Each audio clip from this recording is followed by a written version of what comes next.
Aku sedang mengemas jaket yang sudah lama tidak dipakai itu, ketika jari-jariku menyentuh sesuatu yang tipis dan berminyak di saku.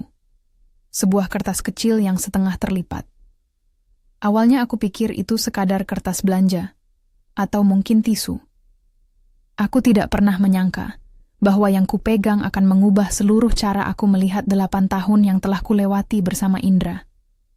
Aku membuka lipatan itu perlahan. Ada sebuah foto, kecil, sedikit kusam di tepinya karena sering digenggam. Di situ seorang bayi tidur, pipinya masih montok, tangan mungilnya mengepal. Foto itu seperti menempel pada napasku. Aku menatapnya lama sampai dunia di sekelilingku terasa menjauh. Jaket itu kotor. Ada bekas lumpur di lengan, ada bau minyak yang samar, dan ada rasa cerita yang tak beres yang melekat pada kainnya. Aku tahu setiap benang jaket itu, aku yang menggosok noda kopi di bahunya, aku yang menjemur dan melipatnya setiap minggu, dan foto itu tersembunyi di saku yang paling dalam, seperti rahasia kecil yang selama ini dipertahankan di antara kata-kata manis dan alasan renovasi. Aku terdiam. Napasku berhenti beberapa saat, kemudian kembali, pelan. Mataku panas. Ada rasa aneh yang mengalir, bukan amarah yang meledak-ledak, bukan juga ketakutan yang menjerumuskan, melainkan sesuatu yang dingin, tajam, seperti mata pisaunya membuat garis di sekitar hatiku. Dalam benakku segera berputar kepingan-kepingan kecil yang selama ini ku sesali menyepelekan, sepatu berlumpur di tengah kemarau, jam-jam telepon yang terputus, jawaban singkat, ibu lagi direnovasi, besok aku ke sana, yang membuatku menerima selalu. 8 tahun. Tentu, ada kebersamaan, ada hari-hari manis, ada rencana yang kami susun. Tapi aku tidak pernah menginjakan kaki di rumah ibunya. Indra selalu punya alasan. Kalau kamu jadi aku, apa yang kamu lakukan saat menemukan sesuatu seperti ini di jaket suami kamu? Aku sempat memikirkan itu. Di layar kepala, aku melihat versi diriku yang langsung menuduh, yang langsung menggebrak pintu, yang menerobos ruang. Aku menahan diri. Aku tahu ada batas. Aku juga tahu, sejak awal, aku ingin kebenaran. Bukan sekadar adu emosi yang akan membuatku kehilangan pijakan. Kutaruh foto itu di meja. Kusisir ingatan. Malam-malam Indra pulang terlambat, mengatakan macet, atau menghabiskan waktu meeting. Ada juga hari-hari dia pulang lebih awal, tapi diam saja, matanya jauh ketika aku menanyakan tentang ibunya. Pernikahan kami terlihat rapi dari luar. Kami punya rumah yang nyaman, mobil, dan mimpi yang kami bisikkan di bawah lampu tidur. Tapi ada satu bagian yang selalu ditutup rapat. Rumah mertua. Semula aku pikir itu masalah biasa antar keluarga, hal-hal yang diselesaikan di balik pintu. Aku menyerah pada penjelasan Indra. Renovasi belum selesai. Atau, ibu nggak pernah mau diganggu sekarang, Sal. Aku terlalu banyak percaya karena aku ingin percaya. Aku ingin stabilitas untuk anak-anak di masa depan. Ingin ketenangan dalam rutinitas. Aku tidak pernah membayangkan kebenaran akan sekeras ini menyeruak lewat selembar foto. Aku menutup mata dan membiarkan ingatan kembali ke beberapa kejadian kecil yang dulu kuhapus dari benak karena terlihat sepele. Satu sore, ketika hujan tak kunjung reda, aku menemukan sepatu Indra berlumut di teras. Musim itu bukan musim hujan. Dia bilang, "Nih, habis bantuin tukang." Dan aku mengerutkan alis lalu membersihkannya sendiri. Pada lain waktu, ponselnya tiba-tiba hilang selama 2 hari. Katanya baterai habis, padahal aku tahu dia menggenggam telepon lebih dari sekadar menjawab panggilan keluarga. Ada telepon dari nomor tak dikenal, yang dia biarkan tak diangkat, lalu pesan singkat yang langsung dihapus. Kenapa aku tidak bertanya lebih banyak saat itu? Kenapa aku memilih lalu lalang diam? Foto di saku bukan sebuah kebetulan. Dalam kepala, sesuatu mengklik. Aku bangkit, berjalan ke lemari. Mulai sekarang, aku ingin bukti. Bukti yang membuat segala dalih tidak lagi berbunyi seperti simpulan yang mudah. Aku membuka laci meja, meraba sisi-sisi kertas, membuka dompet, menyingkap kotak perhiasan yang selama ini kukira rapi. Tidak ada jejak. Tapi pikirku sudah menetap. Foto itu harus mengarah ke sesuatu yang lebih besar. Beberapa jam kemudian, ketika Indra keluar kerja, aku memutuskan untuk melihat jaket itu lebih teliti. Lalu aku menemukan sehelai kertas lain, terlipat di dalam jahitan, selembar kwitansi kecil, tanggal yang agak pudar, nama toko alat kesehatan di kota kecil yang tidak kita kunjungi. Ada juga selembar nota servis yang bukan dari tukang terdekat. Aku tidak mengerti semua tulisan itu, tapi aku menangkap satu kalimat yang membuat jantungku berdegup keras ketika ku baca ulang beberapa kali. Obatnya sudah habis lagi, dia butuh. Tulisan tangan itu miring, seolah ditulis terburu-buru. Di bawahnya ada huruf kecil. Jangan beritahu Salma. Aku merasakan api kecil di perut. Siapa yang menulis itu? Untuk siapa? Mengapa ada permintaan untuk menyembunyikan informasi itu dariku? Malam itu aku tidak bisa tidur. Foto bayi itu tetap menempel di pikiranku, seperti sisa makanan yang tersangkut di gigi, mengganggu, tidak nyaman, memaksa untuk diambil dan dibersihkan. Ada pula perasaan lain, ketidakpastian tentang Ibu Haryati. Selama ini aku hanya mendengar cerita tersendiri dari suamiku tentang kondisi ibunya. Dia lemah, butuh istirahat. Kita lagi ngatur renovasi, supaya dia lebih nyaman. Tapi tak seorang pun pernah mengundangku datang. Bahkan hal tertawa kecil itu, renovasi, tersusun rapi seperti alasan yang tak boleh dipertanyakan. Sekarang, foto itu menguak kemungkinan bahwa ada kehidupan lain. Ada ruang yang bukan untukku dan bukan untuk rumahku. Keesokan harinya, aku mulai menyusun strategi. Aku tidak mau terbawa emosi. Aku butuh rencana. Pertama, aku memfoto-foto bayi itu. Bukan untuk menyebarluaskan, tapi karena aku takut kehilangan jejak. Aku memindai kwitansi, menandai nama toko, menyalin tanggal. Aku menuliskan kembali baris-baris catatan kecil itu. Obatnya sudah habis lagi. Dia butuh. Aku membayangkan siapa dia itu. Aku membayangkan wajah Ibu Haryati yang selama ini hanya kudengar melalui suara di telepon. Sampai akhirnya aku sadar aku tidak pernah mengenal ibu mertuaku, seperti orang lain mengenal orang tua mereka. Seluruh bagian itu terasa rapuh. Hari-hari setelah itu menjadi latihan detektif kecil. Aku mulai memperhatikan rutinitas Indra. Jam masuk kantor, jam kepulangannya, panggilan yang tak terjawab, bau parfum yang tak kumiliki, noda lipstik samar sekali di kerah kemeja yang dia kenakan saat pulang malam. Semua hal kecil itu kini tidak lagi hanya detail. Mereka adalah fragmen yang kutumpuk satu persatu. Ketika aku menanyakan, jawabannya seringkali pendek. Stres kerja. Ada urusan kantor malam ini. Nanti ku beritahu. Aku mulai merekam jawabannya di kepalaku sebagai pola, bukan alasan. Satu sore, setelah mencoba bertanya dan mendapatkan nada defensif dari Indra, aku memutuskan untuk melakukan sesuatu yang tak pernah kulakukan dalam pernikahan kami. Aku membuka laci meja kerja Indra ketika dia sedang mandi. Aku tahu itu melewati batas, tapi ada satu hal yang menggerakkan aku untuk melakukannya. Bukan karena ingin mengorek, tetapi karena foto itu membuatku melihat rumah kami dengan kecurigaan baru. Aku meraba laci. Ada map berlabel renovasi.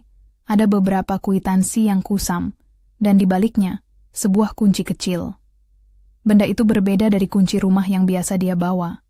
Kunci itu tampak tua, logamnya sedikit berkarat, seakan-akan kunci itu berasal dari sebuah rumah lama. Hatiku berdebar keras ketika kutaruhnya di telapak tangan. Hari itu juga aku menemukan selembar catatan kecil lagi, terlipat rapi di antara kwitansi. Goresan tangan itu berbeda dari yang pertama. Tulisan lebih rapi, tapi isinya singkat dan mengerikan dalam kesederhanaannya. Jangan beritahu Salma. Jika dia tahu, masalah besar. Ada tanda panik, garis-garis kecil menukik di huruf-hurufnya. Aku menatap kertas itu sampai kantuk menguap. Siapa yang menulis pesan itu? Untuk siapa? Mengapa ada instruksi eksplisit agar namaku tak diberitahukan? Pertanyaan-pertanyaan itu memenuhi kepala, lalu satu tujuan mengemuka. Bertanya langsung pada sumbernya. Tetapi siapa sumbernya? Indra? Ibu Haryati? Atau orang lain? Sore berikutnya aku memutuskan untuk mengemasi beberapa pakaian, jaket-jaket yang jarang dipakai, sendok sendi kecil, dan barang-barang yang mungkin disembunyikan. Aku membuka lagi saku-saku kemeja. Di salah satu saku ada selembar nota alamat, tertulis nama sebuah desa kecil yang tidak jauh dari kota kami, tapi aku belum pernah mendengarnya sebelumnya. Mekarjati. Di bawah alamat itu tertulis singkat, Rumah Bu Haryati. Lalu ada tulisan kecil, Rumah atas, kamar kecil, jangan masuk. Tulisan tangan itu jelas ditulis orang yang terburu-buru dan takut. Aku menempelkan jidatku pada meja. Mekarjati, kenapa selama ini nama itu tak pernah muncul? Mengapa semua informasi tentang rumah ibu mertua selalu berujung pada renovasi dan tunggu saja? Ada rasa dingin yang merayap. Aku menutup semua barang itu, mengunci laci, lalu berdiri menatap kaca. Di sana ada wajahku, mata yang merah sedikit karena kurang tidur, bibir yang mengeras. Aku mengambil napas. Keputusan dibuat. Aku akan pergi ke Mekarjati. Tidak karena ingin menghancurkan siapapun, tetapi karena aku ingin kebenaran. Aku ingin tahu siapa yang tinggal di sana selain Indra dan ibunya. Siapa yang menulis, jangan beritahu Salma. Siapa bayi di foto itu. Dan yang paling penting, apa yang telah terjadi pada Ibu Haryati selama ini.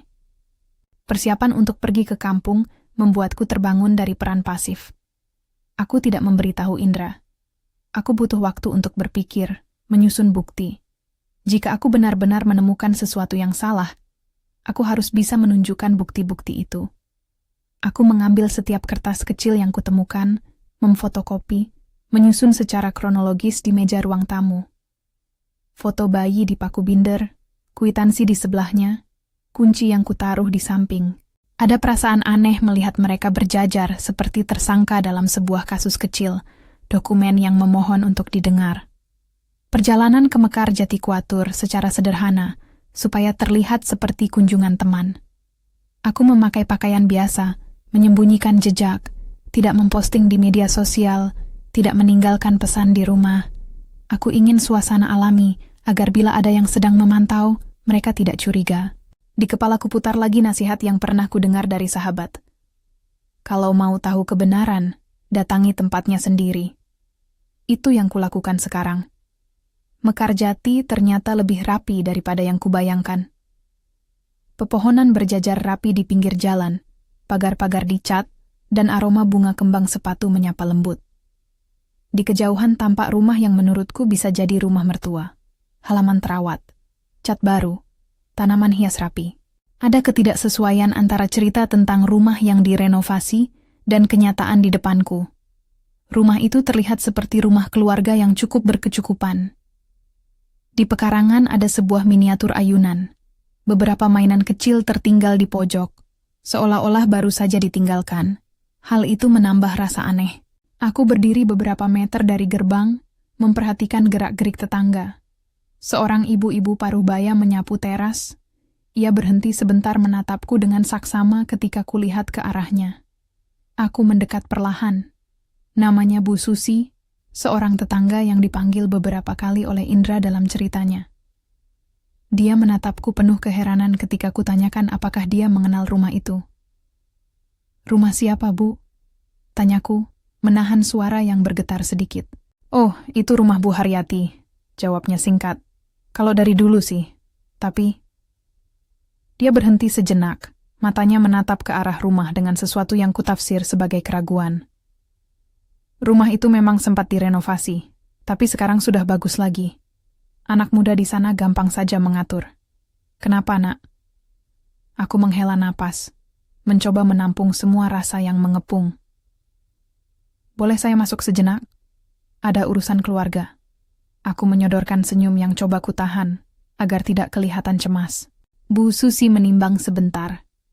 "Rumah itu agak privat, tapi kalau memang urusan keluarga, biasanya tamu bisa. Tapi kau harus bilang dulu ke si Indra, atau pada yang jaga." Dia menyeringai kecil, namun ada nada lain di suaranya, sesuatu yang membuat bulu kudukku meremang. Ada ketidaksukaan samar, seperti orang yang tahu ada hal yang tak beres, tapi tidak ingin terlibat. Di teras rumah, beberapa pot bunga rapi ditata. Pintu utama dibiarkan sedikit terbuka. Aku melangkah masuk dengan hati-hati. Di ruang tamu ada bau sabun wangi yang tidak asing, tapi dipadukan dengan bau obat, bau medis yang samar. Ada rak yang menaruh bingkai foto, dan mataku langsung tertarik pada salah satu dinding yang penuh dengan foto-foto. Di sana aku melihat beberapa foto Indra, tersenyum, memegang buku, tampak akrab dengan seorang wanita yang bukan aku. Ada pula foto anak kecil yang wajahnya mirip Indra. Ada detik di mana tanganku bergetar. Aku mendekat, memeriksa lebih teliti. Foto-foto itu tersusun rapi di dinding, seperti pajangan keluarga yang menunjukkan kebahagiaan. Kalau ini memang kebahagiaan mereka, mengapa semua terasa seperti panggung? Siapa yang menaruh itu semua? Tanyaku pada seorang wanita muda yang tiba-tiba muncul di pintu dapur. Dia memandangku dengan mata yang sedikit lelah, dan kotoran dari aktivitas rumah menempel di lengannya. Aku hanya lewat, Bu. Aku Salma, menantu Indra, jawabku. Hatiku berdebar ketika menyebut kata menantu, karena bagi banyak pihak itu membawa arti kedudukan dan hak. Tapi di sini, sepertinya kata itu kosong. Wanita itu mengangguk, sedikit bingung. Kalau memang menantu Indra, kau harus bicara sama orang rumah. Mereka agak tertutup, tapi ada taman kecil di belakang. Kadang anak kecil main di sana. Dia menoleh ke arah halaman. Tapi bukan semua orang mau disapa. Mendengar itu, sesuatu menjalar di dadaku. Ada kemungkinan aku bertemu dengan orang-orang yang mengisi kekosongan rumah itu. Aku menanyakan tentang kamar-kamar di belakang rumah, dan dia menunjuk sebuah pintu tertutup yang tampaknya akses ke bagian belakang yang lebih privat. Tidak semua orang boleh masuk, katanya. Kalau ada urusan keluarga biasanya lewat undangan Indra. Kala itu aku merasakan sesuatu mengeras di dalam. Pintu kecil yang dimaksudkan untuk menutup hak kunjungan. Motifnya mulai terlihat. Orang-orang di sekitar tampak tahu bahwa ada sesuatu yang tidak biasa, tetapi mereka memilih menjaga jarak. Aku berjalan ke belakang, lalu melihatlah sebuah kamar yang pintunya terkunci rapat. Di sana ada tanda keausan pada gagang pintu. Cat di sekelilingnya sedikit mengelupas, seolah sering digunakan namun ditutup dengan sengaja. Ada pula sisa mainan kecil di lantai dekat ambang, dan aroma obat yang lebih kuat di celah pintu. Tiba-tiba, dari dalam rumah, terdengar suara langkah cepat. Aku terkesiap dan memutar badan. Dari arah teras muncul seorang wanita sedikit lebih tua dari yang tadi. Matanya sayu tapi ada kilatan waspada di sana. "Siapa kau?" Suaranya tegas. "Kalau bukan keluarga, kau jangan main masuk sembarang." Suara itu membuatku sadar aku belum punya jawaban. Aku harus berhati-hati. "Nama saya Salma. Aku datang karena ada beberapa hal yang ingin saya ketahui soal keluarga." Jawabku, suara mencoba tenang. Wanita itu menatapku lama. Di wajahnya muncul bayang-bayang dilema, antara memanggil pengawas rumah atau membuka sedikit pintu rahasia. Sebelum ia sempat menjawab, ponselku bergetar di saku. Ada pesan dari nomor tak dikenal, "Hati-hati, mereka tidak ingin orang luar tahu." Pesan itu membuat darahku kembali membara. Siapa yang mengirimnya? Aku menatap wanita di hadapanku lagi dan berkata pelan, "Ada sesuatu yang salah. Aku perlu masuk. Mohon beri aku waktu 5 menit." Wanita itu menahan napas, lalu pelan-pelan membuka sedikit pintu. Ada celah tipis yang memperlihatkan ruang sempit di baliknya. Di dalam, aku bisa melihat sebongkah tempat tidur kecil, beberapa kotak obat, dan sebuah meja kecil berantakan dengan kertas berserakan. Di dinding, ada beberapa foto yang menempel. Foto bayi yang sama dengan yang kutemukan di jaket Indra. Jantungku berdetak keras sekali, sampai rasanya berpacu dengan nada. Semua potongan yang kukumpulkan di rumah kami, kini berjejer di depan mata. Aku menatap foto itu seperti orang melihat reruntuhan kepercayaan.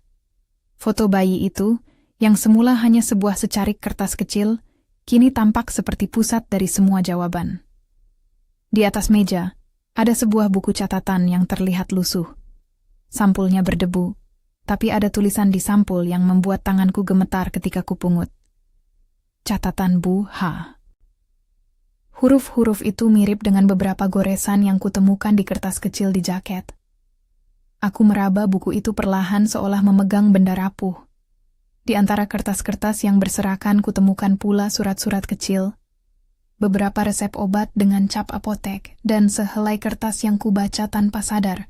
Jika Salma tahu, aku akan malu. Dalam sekejap banyak pertanyaan yang menekan. Siapa yang mengatur semua ini? Mengapa ada usaha sistematis untuk menyembunyikan kondisi Ibu Haryati? Siapa bayi di foto itu? Aku merasakan emosi naik. Sinis, terluka, marah yang dingin. Tapi ada satu hal yang kupahami dengan jelas saat itu. Aku tidak bisa menyelesaikannya sendiri. Aku membutuhkan saksi. Aku membutuhkan bantuan orang yang paham hukum bila memang ini sesuatu yang lebih besar dari sekadar perselingkuhan. Namun sekarang bukan waktunya untuk memikirkan pengacara. Sekarang waktunya untuk mengumpulkan bukti. Dan, yang paling penting, untuk memastikan bahwa Ibu Haryati aman. Aku menutup buku catatan itu dengan tangan tremor. Ada baris tulisan yang bisa kubaca di halaman pertama. Hurufnya samar namun menyayat. Tol, bantuan, takut. Aku tidak melanjutkan baca lebih jauh. Ada batas dalam membaca kesakitan orang lain yang tiba-tiba menjeratmu. Engkau ingin tahu, tapi juga takut pada hal yang kau temukan. Aku meletakkan buku itu kembali di meja, menatap sekeliling kamar kecil itu. Ada bau popok dewasa yang samar, hal-hal yang tak seharusnya mengisi ruang seorang senior jika dirawat dengan baik. Saat itu aku sadar, langkahku ke Mekarjati baru saja membuka pintu yang tak mau ditutup lagi. Ada orang-orang yang terlibat, ada jejak tulisan yang menyuruh agar aku tak diberitahu, ada bayi yang fotonya tersembunyi, ada obat-obat, ada catatan, jangan beritahu Salma, dan ada perasaan bahwa sesuatu yang berat sedang ditutupi rapi. Aku mengumpulkan semuanya itu dalam kepalaku dan menahan godaan untuk langsung meledak. Aku perlu saksi, aku perlu bukti yang kuat, aku perlu waktu untuk menyusun strategi. Aku keluar dari kamar itu, menutup pintu perlahan. Wanita-wanita di rumah menatapku penuh arti. Mereka tahu lebih banyak daripada yang mereka katakan. Aku berjanji pada diri sendiri dalam hati bahwa aku tidak akan membuat drama visual yang nanti hanya menyisakan kepedihan. Aku akan membawa kebenaran ke meja yang benar. Aku akan membawa bukti itu ke orang yang bisa mengubah keadaan menjadi tindakan nyata. Namun sebelum itu ada satu hal yang harus kulakukan. Mengumpulkan lebih banyak kertas, menemukan asal foto, mengenali siapa yang menulis catatan-catatan itu. Hanya setelah itu aku akan menghubungi seorang pengacara dan pihak berwenang. Di luar, angin senja mulai turun. Cahaya menipis di antara daun-daun. Mekarjati tetap tenang, namun di dalam ketenangan itu ada banyak cerita yang menunggu untuk disuarakan. Aku berdiri di ambang pintu, memegang kunci logam kecil yang kubawa dari rumah, dan membiarkan detik-detik berlalu. Ada rasa tanggung jawab yang berat. Ada rasa putus asa yang mengintai, tapi juga sebuah tekad yang keras. Aku tidak akan membiarkan kebohongan itu terus hidup di balik ruang-ruang yang sunyi. Aku harus menuntaskan ini. Bukan untuk balas dendam, tapi untuk keadilan dan untuk nama seorang ibu yang kupikir telah kukenal namun ternyata tersimpan dalam banyak rahasia. Aku menatap foto bayi itu sekali lagi di dalam kamar kecil lewat celah pintu, lalu menutupnya dalam-dalam di pikiranku. Lalu, perlahan, aku mengambil ponsel dan mulai mengetik pesan. Ada beberapa nomor yang harus kuberitahu. Beberapa orang yang aku percaya akan mendengar tanpa menghakimi. Namun sebelum aku menekan kirim, ada suara di belakangku. Langkah cepat, suara napas yang berat. Aku menoleh. Mata seorang anak kecil menatapku dari balik pagar. Wajahnya tak sepenuhnya asing, tetapi ia segera berlari masuk sebelum aku sempat menyapanya. Rasa penasaran dan ketegangan membuncah lagi. Disinilah semuanya bermula. Aku menarik napas, menanamkan keberanian, dan melangkah kembali ke dalam rumah untuk mencari jawaban. Anak kecil itu menatapku sebentar, lalu berlari masuk sebelum aku sempat menyapanya. Aku berdiri di ambang pintu, tangan masih menggenggam kunci logam yang kugenggam sejak dari rumah. Suara langkah kecilnya menghilang di balik pintu, dan seluruh kesunyian di halaman seperti menekanku dari luar. Aku menutup mata sejenak, menata napas, lalu melangkah kembali ke dalam rumah kecil itu. Sebelum aku meninggalkan Mekarjati, aku duduk sebentar di kursi di teras, membuka kembali buku catatan yang kutemukan. Aku menelusuri goresan-goresan itu dengan perlahan, mencoba menangkap potongan kalimat yang tak sempat kubaca sebelumnya. Takut kalau mereka tahu, obat berhenti, tak ada yang tahu. Ada banyak titik-titik yang membuat kalimat itu seperti terpotong, seperti seseorang menulis sambil menahan napas. Aku menangis sebentar, bukan tangis histeris, melainkan tangis orang yang merasa kehilangan peta hidupnya. Sebelum menutup buku, aku memfoto beberapa halaman lagi, kali ini untuk arsip. Bukan karena ingin menyebarkan, tetapi karena aku tahu bukti fisik bisa hilang, bisa diubah, bisa disingkirkan. Teleponku di saku bergetar beberapa kali. Aku sengaja belum menjawab panggilan dari rumah. Aku butuh waktu untuk berpikir, untuk menyusun langkah berikutnya dengan kepala dingin. Kalau cerita ini terasa seperti yang pernah kamu bayangkan, ya, like dan subscribe dulu, karena ada banyak hal yang akan kututurkan sampai akhir. Aku butuh kalian tetap di sini. Aku mengendarai pulang dengan mobilku yang biasa, menyusuri jalan yang aku lalui berkali-kali tanpa pernah merasa asing. Sekarang semuanya terasa asing. Di kepala aku memutar semua hal yang kutemukan, foto bayi, catatan, jangan beritahu Salma, kunci tua, obat-obat, buku catatan. Ada pola yang jelas, usaha penutupan, udara rahasia, upaya untuk menyisihkan aku dari sebuah ruang hidup yang jelas, menyangkut keluarga kami. Sesampainya di rumah, aku menata semua bukti di atas meja ruang tamu. Aku mengeluarkan fotokopi kwitansi, memotret foto bayi dengan resolusi lebih baik, meletakkan kunci di atas amplop. Lalu, aku membuka nomor yang selama ini kusebutkan seperti doa. Pak Rahmat, pengacara yang pernah kukenal lewat seorang teman. Aku menelponnya dengan tangan yang sedikit gemetar. Pak Rahmat, maaf mengganggu. Suaraku terdengar berbeda di telinga sendiri. Ini Salma. Aku perlu bicara, secepatnya. Suara di seberang tenang, profesional. Salma, ada apa? Tenang, ceritakan singkat saja. Aku menarik napas panjang dan mulai merangkai.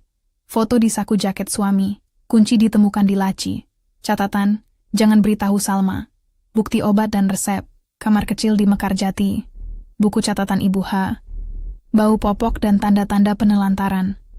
Aku tak menahan emosi, tapi ku usahakan menahan ledakan kata-kata yang bisa membuatku keliru. Di ujung sana Pak Rahmat mendengarkan tanpa menyela, mencatat, dan sesekali menanyakan detail penting. Tanggal, nama, bukti fisik.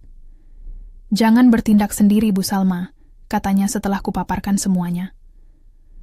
Kalau memang ada indikasi penelantaran dan pemalsuan dokumen, kita harus kumpulkan bukti yang kuat.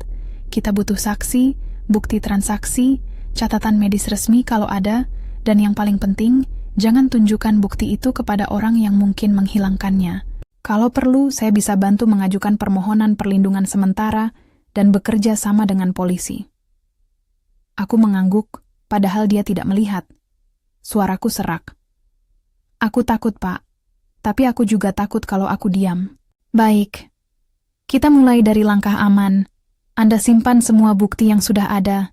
Jangan ubah apapun di rumah kampung. Saya akan atur pertemuan besok pagi. Kita bawa 2 saksi yang bisa menguatkan cerita. Tetangga yang melihat keluarga itu, dan mungkin seseorang dari toko tempat kwitansi itu berasal. Jangan bicara pada Indra dulu. Malam itu aku tidur setengah sadar. Pikiran berputar tentang kemungkinan terburuk sekaligus tentang langkah yang harus dilakukan. Keputusan untuk melibatkan pengacara dan polisi terasa seperti menyingkap tirai yang selama ini menutup sebagian rumah kami. Ada rasa lega kecil, karena tindakanku bukan sekadar amarah, tetapi prosedur. Keesokan hari, aku memulai serangkaian langkah yang terasa seperti menyusun puzzle yang belum selesai. Pertama, aku pergi ke toko alat kesehatan yang tertera di kwitansi, alamat kecil di pinggir kota. Pemilik toko, seorang pria paruh baya bernama Pak Amir, mengingat agak samar transaksi di tanggal yang tertera. Dia menunjukkan register lama, cap transaksi, dan akhirnya enggan menandatangani pernyataan resmi, tetapi memberikan keterangan lisan. Ada pembelian obat-obatan dengan nama yang serupa, dibayar dengan uang tunai. Aku menyalin sebaik mungkin, mengambil foto, dan berterima kasih. Langkah berikutnya adalah kembali menemui Bu Susi. Aku mengabari sebelumnya agar dia tidak terkejut, dan kami bertemu di warung kopi dekat rumah.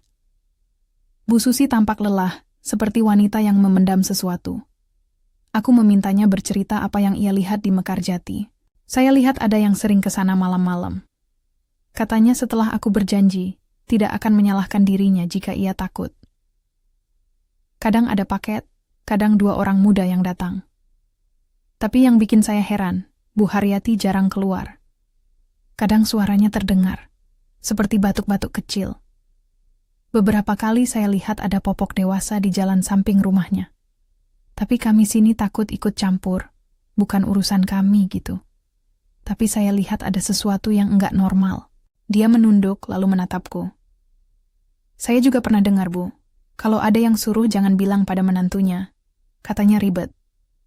Tapi saya nggak habis pikir, kenapa sampai ada yang merahasiakan dari keluarga sendiri. Testimoni sederhana itu menguatkan gambaran yang kususun.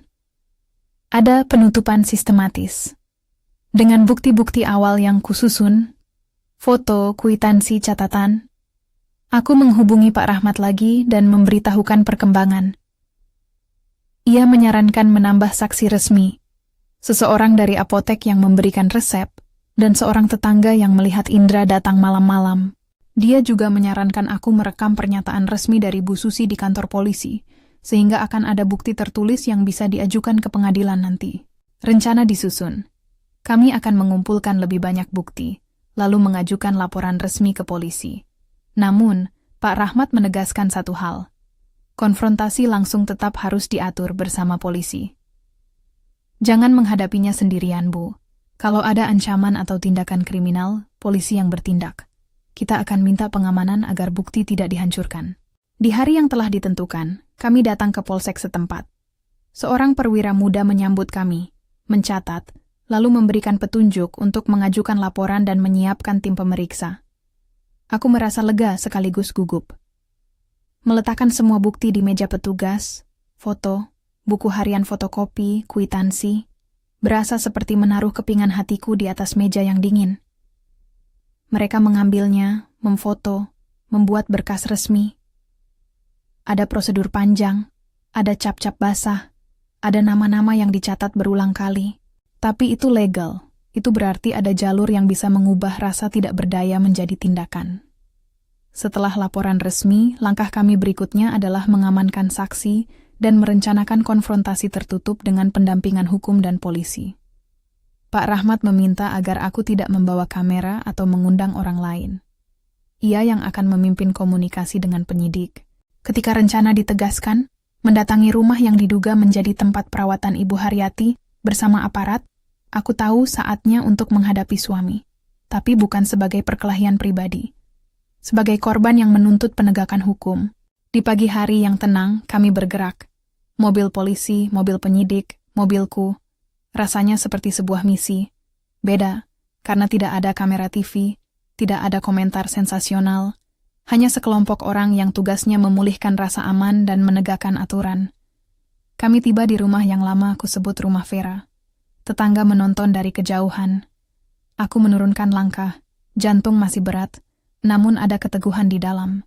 Seorang petugas memeriksa identitas, lalu mengetuk pintu. Ketika mereka memaklumkan bahwa mereka memiliki surat perintah pemeriksaan dan akan memasuki properti untuk mencari bukti, suasana berubah. Dari belakang muncul Indra, pakaian rapi, wajah yang semula tenang kini menegang. Ia berjalan cepat, menghadang rombongan kami. Ada ketegangan yang pekat, seperti mendekati ambang gelap. Ini, apa maksudnya? Suaranya bergetar, tapi nada defensifnya nyata. Siapa yang berani? Pak Rahmat maju tenang. Bapak Indra, kami hanya melakukan pemeriksaan berdasarkan laporan yang telah diterima, katanya. Kami akan melakukan pemeriksaan bersama polisi. Mohon bekerja sama. Indra menatapku, matanya keras. Ada keakraban yang pernah kuanggap manis. Kini kenyataan itu berbalik menjadi sesuatu yang dingin. Salma, ia mulai, tapi petugas memintanya tetap tenang. Pemeriksaan berjalan. Mereka memasuki ruang kerja, memeriksa lemari, mengambil foto-foto, dan pada sebuah laci menemukan dokumen-dokumen yang selama ini kucari di rumah. Kwitansi yang sama, catatan pengiriman obat, juga beberapa foto bayi dalam bingkai yang tampak baru. Di ruang samping, di sebuah lemari tersembunyi, petugas menemukan sampel resep dengan cap apotek yang sama seperti kwitansi yang kupunya, serta sejumlah obat yang seharusnya diresepkan dengan pengawasan medis. Ada juga catatan pengeluaran, uang yang dialokasikan ke rumah itu, secara administratif terpisah dari rekening keluarga kami. Aku berdiri di pojok, melihat semuanya seperti orang luar yang menonton adegan dari layar. Ada rasa ngeri, tetapi juga kejelasan. Bukti-bukti itu menjelaskan mengapa selama ini aku dibatasi dari akses. Mereka bukan sekadar barang. Mereka adalah penjelasan terhadap pola penyangkalan. Di tengah pemeriksaan, muncul Vera dari dalam rumah. Wajahnya pucat, matanya sembab. Ia terlihat seperti seseorang yang selama ini hidup dalam bayangan. Ia tidak menatapku pada awalnya, lalu matanya mengarah padaku dengan campuran rasa bersalah dan ketakutan. Petugas menenangkan situasi dan meminta Vera untuk duduk. Ia diperiksa sebagai saksi, sementara kami meminta keterangan tentang siapa yang merawat Ibu Haryati, siapa yang melakukan pembelian obat, dan bagaimana distribusi tanggung jawab selama ini. Vera berkata, suaranya pelan, bahwa ia awalnya hanya diminta untuk membantu. Namun lama-kelamaan ia terjebak dalam urusan yang tidak ia mengerti sepenuhnya. Ada nada penyesalan di suaranya. Aku diberitahu untuk melakukan ini, Bu. Katanya nanti jelas. Mereka bilang segala sesuatunya akan diurus. Ia berbisik di hadapan petugas. Aku takut. Aku diancam kalau buka. Selain itu, aku takut kehilangan anakku kalau cerita. Cara Vera bicara membuatku sedikit terhambat. Ada kompleksitas. Ia bukan sekadar tokoh hitam putih. Banyak orang yang terjebak dalam kekuasaan, takut pada ancaman ekonomi atau sosial. Aku tidak membenarkan kebohongan, tapi aku juga sadar harganya belum tentu hitam putih. Pasca pemeriksaan, dengan bukti yang ditemukan di lokasi, polisi memutuskan untuk menahan Indra sementara waktu untuk pemeriksaan lebih lanjut. Kata-kata, "Anda ditahan untuk pemeriksaan," terdengar di telingaku seperti lonceng yang mengakhiri sesuatu. Dia digiring, tangan diborgol. Di jalan, tetangga berkumpul, ada bisik-bisik, ada tatapan yang dulu kusebut sebagai kebanggaan, kini berubah menjadi cemoohan. Di tengah semua itu, aku merasa lebih ringan. Bukan karena balas dendam, tetapi karena sistem mulai berjalan. Dalam beberapa minggu berikutnya, proses hukum berjalan dengan ritme yang kaku. Pemeriksaan saksi, pengumpulan bukti, pemeriksaan forensik pada dokumen, hingga akhirnya pengadilan menerima dakwaan terhadap Indra atas beberapa pasal yang berkaitan dengan pemalsuan dokumen, penggelapan, dan penelantaran yang berakibat fatal pada kondisi Ibu Haryati. Kata-kata itu, ketika diucapkan di ruang sidang, seperti membalut luka yang selama ini kusembunyikan. Didakwa dan divonis adalah kata yang berputar. Aku ingat anjuran DNA. Gunakan istilah itu hanya bila memang terjadi. Di sini memang terjadi. Sidang demi sidang mengungkap detail demi detail. Di ruang sidang, aku duduk di bangku saksi bersama Bu Susi, Pak Rahmat di sampingku. Aku diinterogasi tentang apa yang kutemukan, alasan kunjungan ke Mekarjati, dan kronologi penemuan bukti. Aku membaca kembali halaman buku catatan di hadapan hakim, menunjukkan foto-foto, dan menjelaskan konteksnya. Vera juga memberikan kesaksian. Ia tak hanya menjadi saksi, melainkan juga korban tekanan yang menurut pengacaranya dialami. Kesaksian perpaduan dari tetangga, bukti kwitansi, catatan resep, dan buku harian Ibu Haryati akhirnya membentuk mosaik yang sulit dibantah. Indra membela diri. Pengacaranya mencoba memutar argumen, menyebut keterlibatan orang lain, menyebut alasan administratif, berusaha menekan kredibilitas beberapa saksi. Namun ketika hakim membaca isi buku harian, kutipan yang sederhana namun menggugah, suasana hening. Beberapa baris itu berbunyi, "Tolong, Aku ingin bicara pada Salma, tapi aku tak kuat, takut. Kalimat-kalimat itu sederhana, namun ketika disusun bersama bukti lain, mereka menjadi saksi sunyi yang tak mungkin diabaikan. Ada momen di persidangan ketika aku melihat Indra menunduk, wajahnya tak lagi tegas. Ada juga momen ketika Vera meneteskan air mata di kursi saksi, memohon maaf. Aku berdiri di tengah itu semua merasa aneh, seolah ada sebuah pintu tertutup yang terbuka, mengeluarkan aroma lama yang pembusukannya tak terelakkan. Pihak kejaksaan menuntut hukuman sesuai dakwaan. Hakim lalu memutuskan dengan pertimbangan atas bukti yang diajukan. Ketika vonis dibacakan, yang menyebut adanya tanggung jawab atas pemalsuan dokumen, penggelapan dana yang seharusnya dipakai untuk perawatan, dan penelantaran yang akhirnya menyebabkan kondisi Ibu Haryati memburuk, rasa campur aduk menyapu. Menggunakan istilah divonis di sini bukanlah rayuan, melainkan penegasan bahwa proses hukum telah menemukan kesalahan. Aku merasa kelelahan sekaligus lega. Keadilan berjalan, meski butuh waktu dan energi yang tidak sedikit. Selain hukuman pidana, langkah hukum lain yang kusuarakan lewat tim pengacara adalah pembatalan surat kuasa dan wasiat, yang selama ini memberi Indra akses ke aset yang seharusnya tidak digunakan untuk menutupi penelantaran. Pengadilan Perdata menyetujui beberapa permintaan.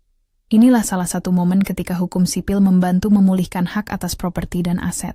Putusan itu memungkinkan penataan ulang kepemilikan rumah di Mekarjati dan beberapa aset lain sehingga tidak lagi berada di tangan mereka yang menggunakannya untuk tindak penipuan.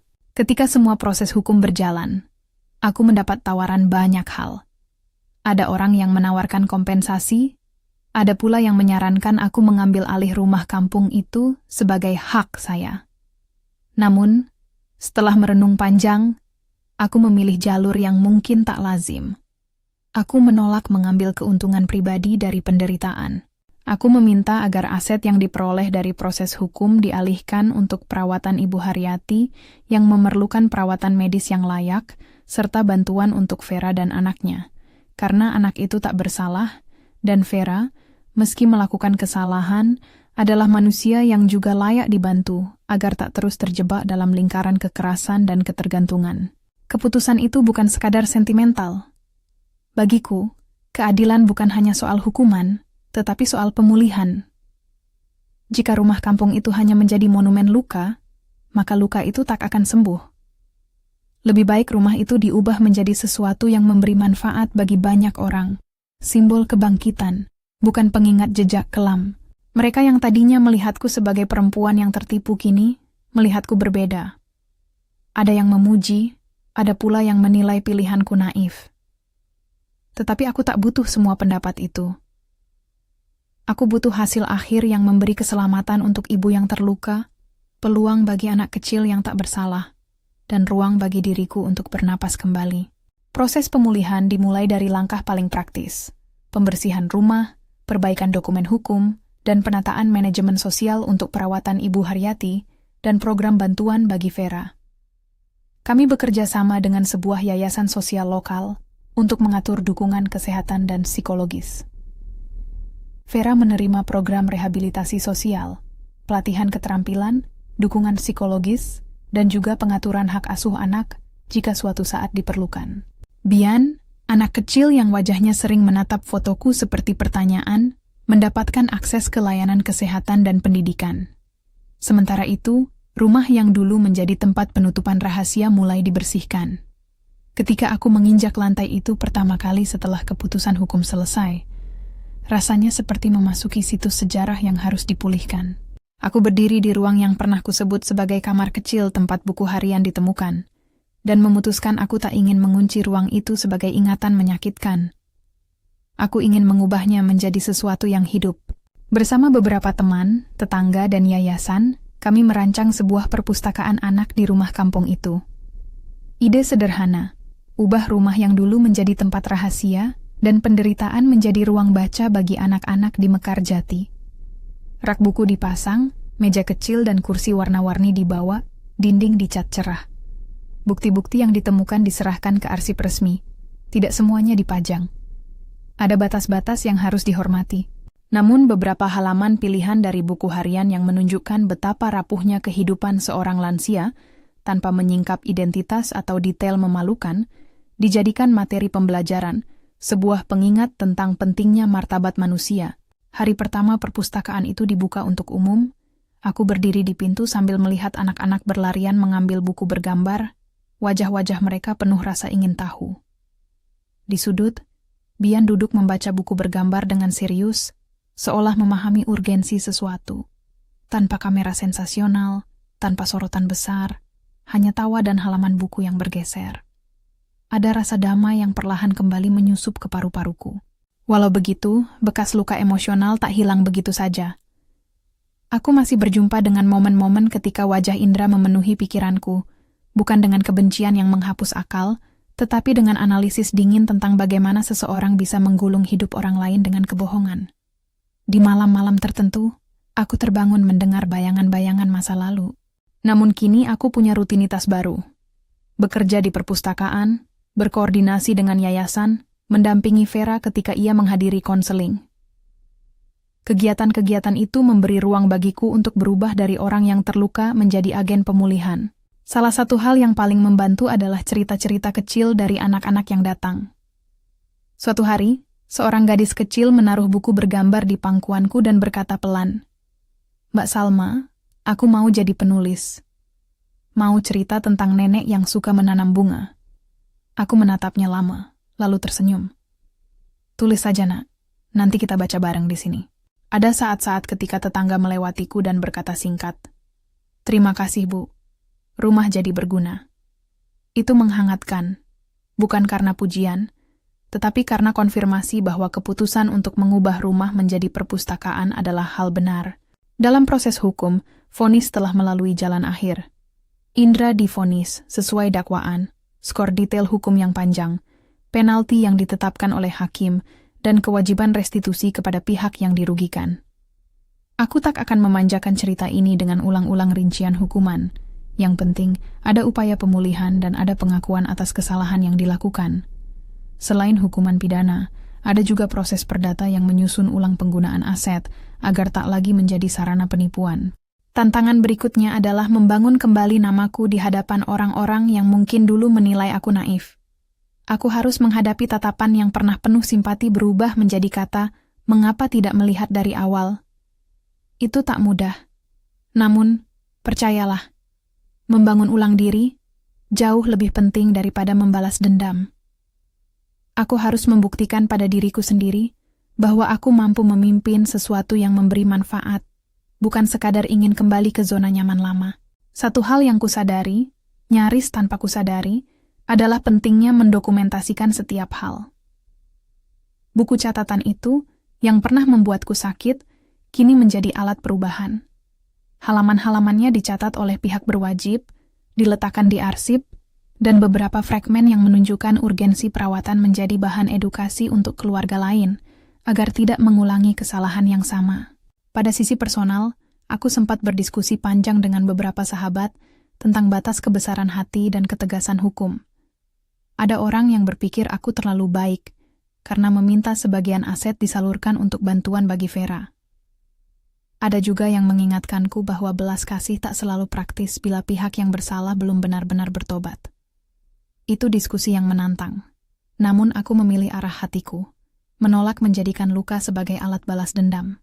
Ada jumlah keadilan yang ingin kureraih lewat hukum, dan ada ruang kebaikan yang ingin kuserahkan pada mereka yang masih bisa diselamatkan. Seiring waktu, kehidupan sehari-hariku berangsur menemukan ritme baru. Aku tak lagi merasa seperti boneka yang dirangkai untuk tampil di panggung yang salah. Aku kembali belajar mempercayai insting diriku sendiri, mengambil keputusan dengan kepala dingin, dan membuka hati untuk kemungkinan bahwa manusia bisa kompleks. Salah, tapi juga layak diberi kesempatan untuk berubah, terkecuali bila tindakan mereka merusak hingga tak terbeli oleh penyesalan. Satu sore, ketika aku duduk di meja perpustakaan memeriksa donasi buku, ada surat kecil yang dimasukkan oleh seorang tetangga. Sebuah surat terima kasih dari keluarga kecil yang biasa datang. Ia mengisahkan bagaimana anak mereka yang tadinya pemalu, kini berani membaca di panggung kecil kami. Membaca surat itu, aku merasa seperti menutup bab yang lama sekali. bukan dengan lupa, tapi dengan proses. Aku menangis lagi, bukan karena kesedihan, melainkan karena suatu pelepasan. Di akhir, aku ingin berbicara langsung kepadamu yang menonton. Kamu yang mungkin sedang berada di posisi serupa, yang menemukan jejak-jejak kecil di sisi kehidupan rumah tangga yang membuatmu ragu.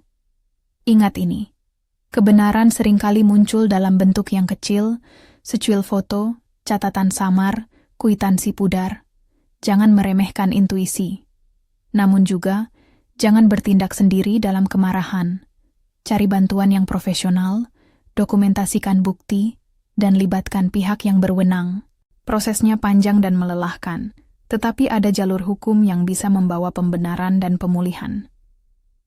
Untuk Ibu Haryati, untuk Bian, untuk Vera yang berusaha berubah, dan untuk diriku sendiri, keberanian itu bukan sekadar menghadapi orang yang menyakitimu, tapi juga menata dengan bijak apa yang terjadi setelahnya. Keadilan tanpa belas kasih bisa jadi kosong. Belas kasih tanpa keadilan bisa menutup mata pada kebenaran. Aku memilih keduanya, menuntut pertanggungjawaban, sambil memberi ruang pemulihan bagi yang membutuhkan. Terakhir, jika kamu punya cerita serupa, jangan biarkan itu berujung pada keheningan yang tak berujung. Bagikan ceritamu di kolom komentar jika kamu mau. Mungkin kisahmu dapat menjadi cahaya bagi orang lain yang tengah mencari jalan.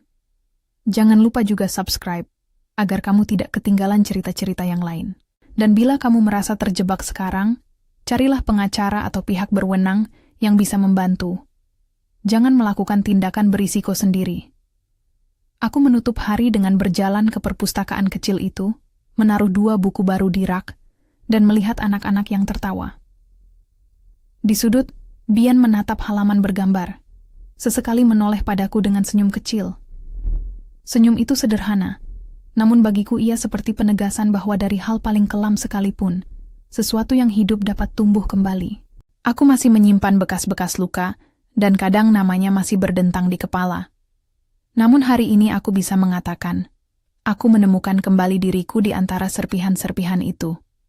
Aku belajar bahwa kebenaran, ketika disatukan dengan keberanian dan dukungan, mampu mengubah bukan hanya nasib satu rumah, tetapi juga masa depan banyak anak. Dan itu cukup.